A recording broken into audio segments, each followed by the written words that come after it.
ঝুমুৰ বিনন্দিনী অনুষ্ঠানক লৈ এবাৰ অসন্তুষ্ট হৈছে অখিল গগৈ।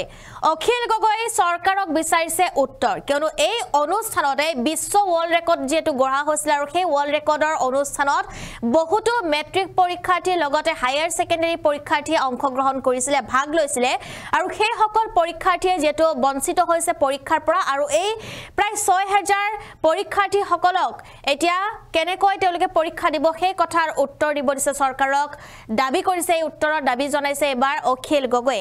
সবিশেষ লৈ আহিছো এই মুহূৰ্তত। ঝুমুৰ বিনন্দিনী অনুষ্ঠানক লৈ অসন্তুষ্ট হৈছে অখিল গগৈ। ঝুমুৰ বিনন্দিনীত অংশগ্ৰহণ কৰা কিছু সংখ্যক ছাত্ৰ-ছাত্ৰীয়ে পৰীক্ষাত অৱতীৰ্ণ নহল, হেয়া উত্তৰ দিব লাগিব চৰকাৰে। অখিল গগৈৰ এয়া বিস্ফোৰক মন্তব্য। ঝুমুৰ বিনন্দিনী অনুষ্ঠানক লৈ অসন্তুষ্ট হৈছে এবাৰ বিধায়ক অখিল গগৈ।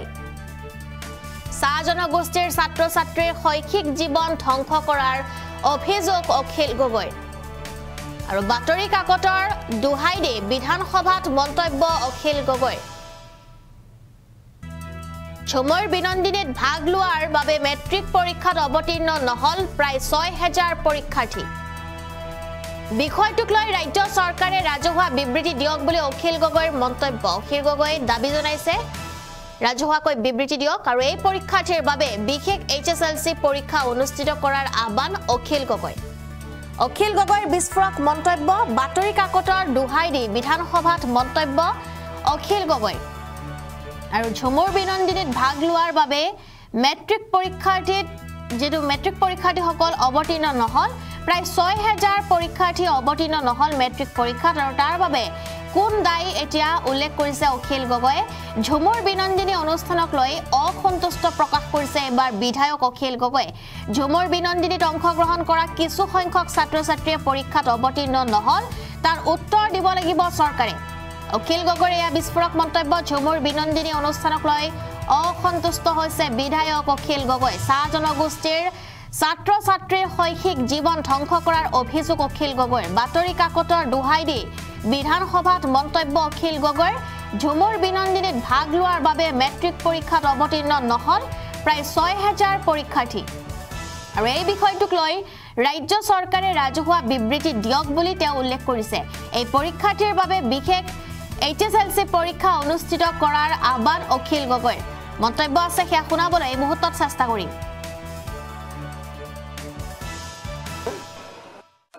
আজি কাকতত পোৱা ভয়ংকৰ বাতৰি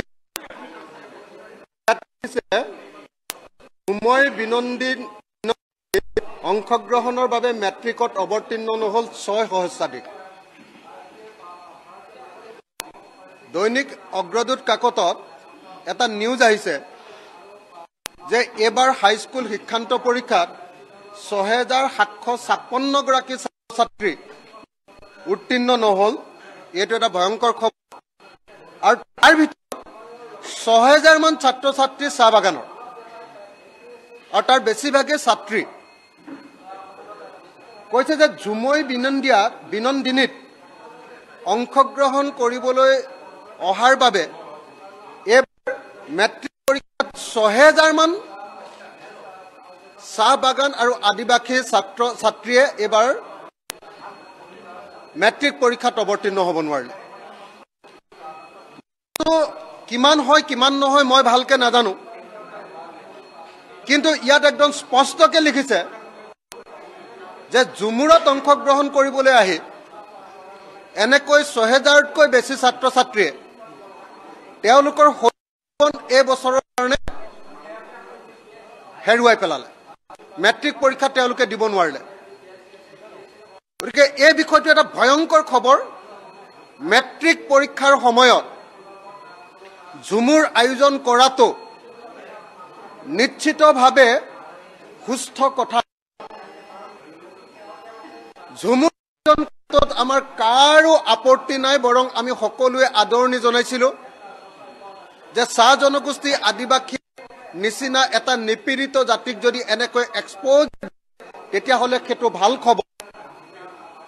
কিন্তু তাৰ নামত যদি জনগোষ্ঠীটোৰ 6000 ছাত্ৰীয়ে যদি পৰীক্ষা দিব নোৱাৰিলে আৰু এটা বছৰ হেৰুৱালে তেতিয়াহ'লে এইটো কেতিয়াও মানি ল'ব নোৱাৰি।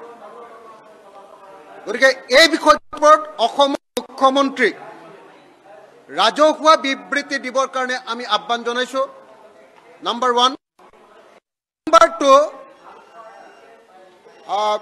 আপোনাৰ চাহ জনগোষ্ঠী ছাত্ৰ সন্থা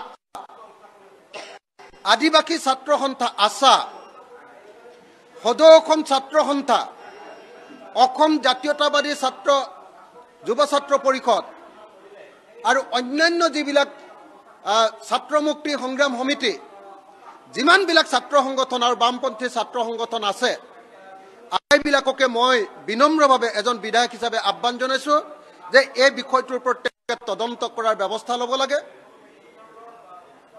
সদৌ অসম ছাত্ৰ সন্থা আশা SMSS SFI AISF প্ৰত্যেকটো ছাত্ৰ সংগঠনে AJYCP এই বিষয়টো পৰ্যালোচনা কৰিব লাগে বিবেচনা কৰিব লাগে তদন্ত কৰিব লাগে আৰু যদি সঁচাকৈ ৬০০০ ছাত্ৰ ছাত্ৰীয়ে পৰীক্ষা দিবলৈ পোৱা নাই তেতিয়াহ'লে মই মুখ্যমন্ত্ৰীৰ ওচৰত আৰু শিক্ষামন্ত্ৰীৰ ওচৰত দাবী জনাইছোঁ যে আকৌ স্পেচিয়েল পৰীক্ষা পাতি আমাৰ চাহ বাগিচাৰ এই ছাত্ৰীসকল আৰু এই ছাত্ৰসকলক পৰীক্ষা দিয়াৰ ব্যৱস্থা কৰিব লাগে উৎসৱৰ নামত প্ৰধানমন্ত্ৰীক তেল লগোৱাৰ নামত যদি চাহ বাগিচাৰ ছাত্ৰ ছাত্ৰীসকলৰ ভৱিষ্যত ধ্বংস কৰি দিয়া হয় ভোটৰ নামত আদিবাসীসকলৰ ভোট পাবৰ কাৰণে চাহ জনগোষ্ঠীসকলৰ ভোট পাবৰ কাৰণে শ্ৰমক সৃষ্টি কৰাৰ নামত যদি ৬০০০ ছাত্ৰ ছাত্ৰীৰ ভৱিষ্যত ধ্বংস কৰি দিয়া হয় এইটো